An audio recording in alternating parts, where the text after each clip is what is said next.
સુરત નાયબ મુખ્યમંત્રી હર્ષ સંઘવીએ પોક્સો કેસને લઈ વકીલો સાથે વાત કરી મોટું નિવેદન આપ્યું હતું।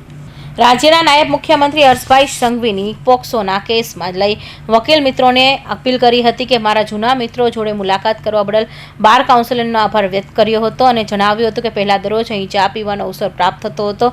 અહીં બેઠેલા લોકો પાસેથી અનેક ગુણો શીખવાનો અવસર મળ્યો છે। કાયદાની સમજણ અહીં બેઠેલા વકીલો મિત્રો જોડે નાસ્તો કરતા મળી છે। અહીં બેઠેલા લોકો જોડે દિલનો સંબંધ છે। નાના મોટા પ્રશ્નો રેગ્યુલર મળતા હોય છે તો રાજ્ય સરકારના વકીલ મિત્રોના પ્રશ્નોના પોઝિટિવ તરીકે લઈ આગળ વધી રહી છે।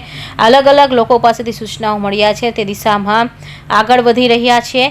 મારા મનમાં પણ એક વાત છે કે જે અનેક લોકોને ગમશે અને અનેક લોકોને નહીં ગમે। આપ સૌના ઘરમાં પણ દીકરીઓ છે, આપણને પણ ધરતીનો મોટા કર્યા છે। મારી વિનંતી છે કે આપ સૌ લોકો પ્રયાસ સાથે કઈ રીતે જોડાઈ શકો। ગુનેગારોને સજા આપવા વકીલ મિત્રોને સહયોગથી જરૂર છે। અને આજ આપણી સુરતની કોર્ટ દ્વારા અનેક લોકોને ફાંસીની સજા આપી છે। હિસ્ટોરિકલ ટાઈમની અંદર આપી છે, એટલે કે ઓછામાં ઓછા સમયની અંદર અપાવવામાં આવી કોઈ એક કોર્ટ, એક શહેર અને એક પ્રિમાઇસીસમાંથી અપાયેલી સજા અગર જોવા જઈએ ને તો આખા દેશમાં કોઈ બી જિલ્લો, કોઈ બી શહેર, કોઈ બી રાજ્ય કમ્પેરિઝન ના કરી શકે એવા ઓર્ડરો સુરત કોર્ટની અંદર છેલ્લા 5 વર્ષની અંદર આપણે અપાવવામાં સફળતા મળી છે। એના બદલ બી હું જે લોકો પ્રાઇવેટ વકીલ તરીકે કેસ લડતા હોય એને બી અભિનંદન આપું છું અને સરકારી વકીલ તરીકે જે નયનભાઈની આખી ટીમ જે કામગીરી કરી રહી છે એમને બી હું અભિનંદન આપું છું। આ વિષયને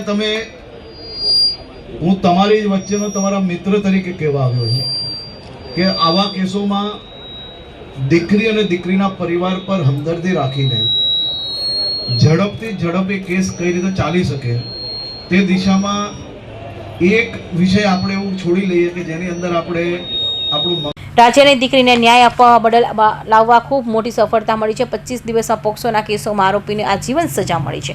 છેલ્લા 5 વર્ષના આવા અનેક ઓર્ડર થયા જેમાં આરોપીઓને કડકથી કડક સજા થઈ છે। મુખ્ય જિલ્લાના સરકારી વકીલની ટીમ ખૂબ જ સારી કામગીરી કરી રહી છે। આવા કેસોમાં દીકરી અને દીકરાના પરિવારના પ્રત્યે હમદર્દી, કોઈ આરોપીઓને બચાવવા કરતાં પરિવારની દીકરીને ન્યાય અપાવવા વિચાર કરીએ છીએ। આપણે આપણા શહેરમાં 0 પોક્સો કેસોમાં સફળતા મેળવી છે। વકીલોની માંગણી બાબતે સરકાર પોઝિટિવ છે તેમ પણ જણાવ્યું હતું। Bureau report, NTV news, Surat.